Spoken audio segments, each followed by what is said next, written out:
Hello there. Hello there, people of YouTube.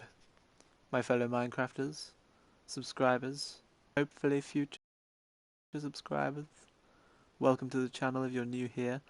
And today, I am going to be showing you guys how to create a very simple smelting system.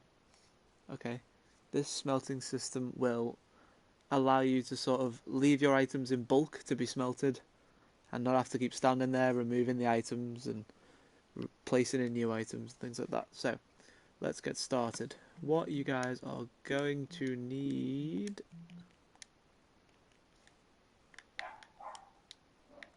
my game froze for a second there. What you guys are going to need are the following. Not one of those. 3 oh my days, you can hear those dogs, I'm sorry. 3 hoppers, 1 furnace, 4 chests, but you could get away with 3, definitely. Now what you want to do first is place your furnace wherever it's going to be. Okay. Next thing to do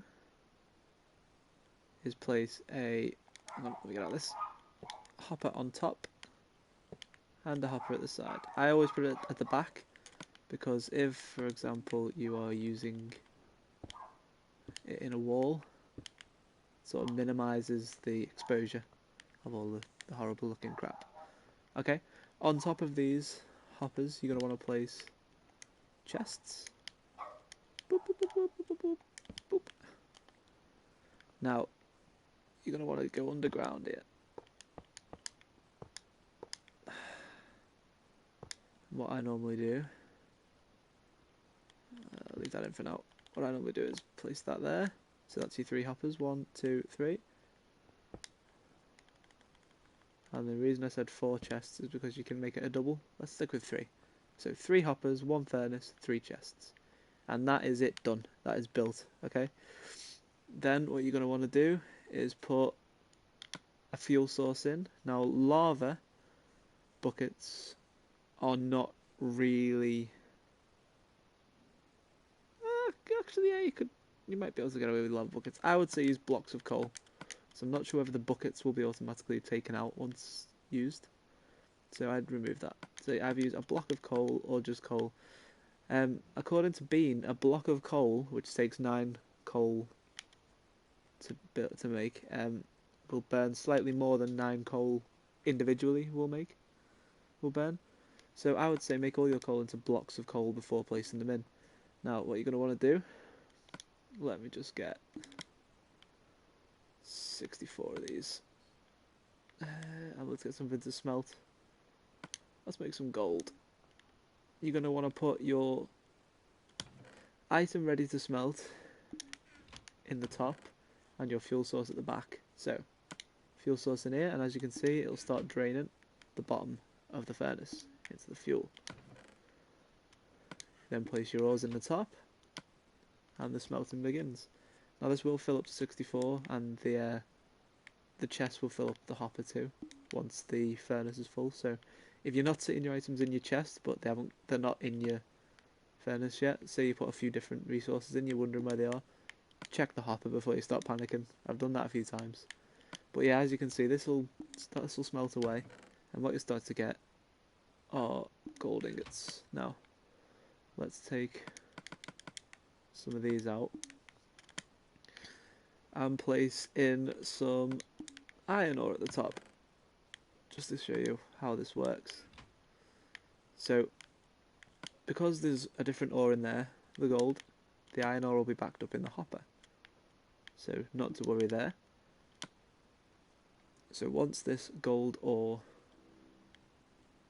has been smelted, I'm so impatient, your iron will start coming through, so it will just keep going continuously. Now the reason I always say put like a double chest here is because if for whatever reason that hopper fills up, like if this all fills up and then that hopper fills up, this will not be drained by the hopper, so the items will stay in here and your system will get clogged up. So always make sure that there's some sort of system in place to stop it from overflowing. You could do it like this with the chest, or If you really wanted to, you could have like a hopper line running off into a big storage system, like an item sorting system or something like that. As you can see, it'll just carry on for as long as you like. You could also put it into a water stream, and a tutorial on that will be coming very soon. I'm looking at doing a lot more tutorial time videos, okay, in this beautiful testing world that I made. A bunny! Ah, he doesn't love me. He doesn't love me. Yeah, but you can put anything in this, any smeltable block in there, any fuel source block in there, so you can put planks in there, fence posts, whatever, just any spare fuel you've got, just fill it up, fill this place up with it. It'll be used up eventually. See, that's gone into the hopper, and it'll wait until there are no coal blocks left, which could be quite some time. So that's all I really wanted to say in this video, guys. And as you can see here, you could make a sort of, give you an idea of how to hide this thing if you really wanted to. If you were worried about it looking awful in your walls, what I would suggest, ignore the materials it's made out of, but this doesn't even need to be on show because you don't need access to that hopper at all. You only really need access to these two chests. So you could actually have it this way with the chest, like the output chest coming out like here. So see, that's your chest, and the resources will flow into that, or I'd say put it there. Yeah, put your chest where that coal block is, and hoppers behind. So this is the only side that's really facing forward. Now, how I do it is, I would put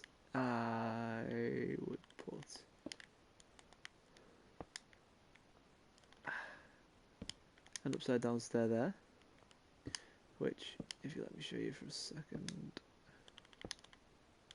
means you can still access your chest, whereas if you put a full block on top of it, can't access your chest. So, little handy trick, if you want to hide a chest, or if you want a chest to look flush but still be able to open, upside down stairs above it. I'll give you that hint for free. You need access to this, so maybe obviously use materials that actually go. You could do something like this, couldn't you? You know, make it look all nice and whatnot. Make it look all warm and fuzzy.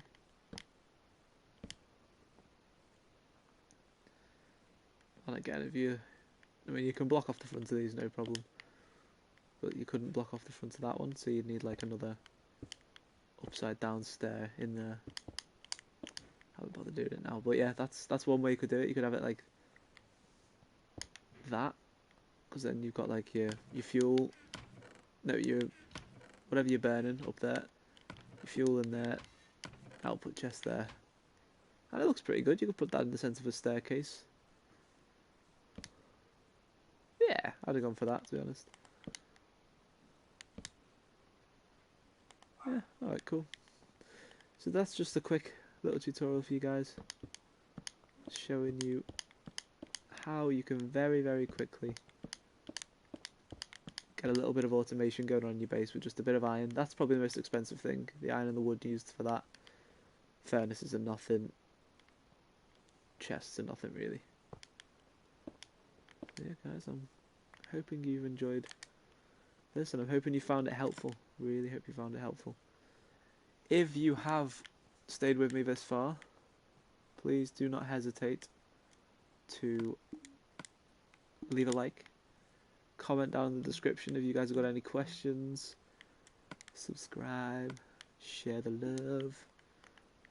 Be sure to check out the previous video in the tutorial time series, because it's pretty cool if I do say so myself. It's a bit more elaborate than this. I believe it was a villager breeding, the like how you get villagers to breed on console Minecraft, and I think it'll probably work on PC Minecraft as well, using trading.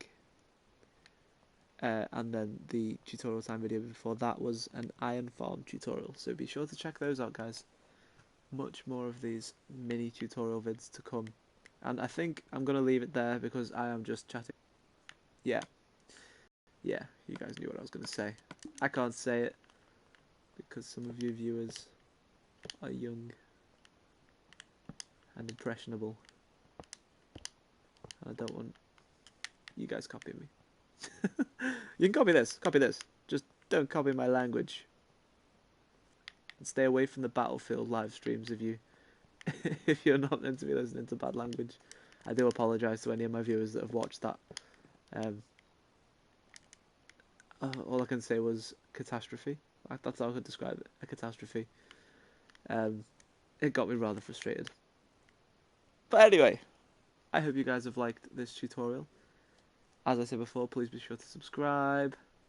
Love you all. In a bit.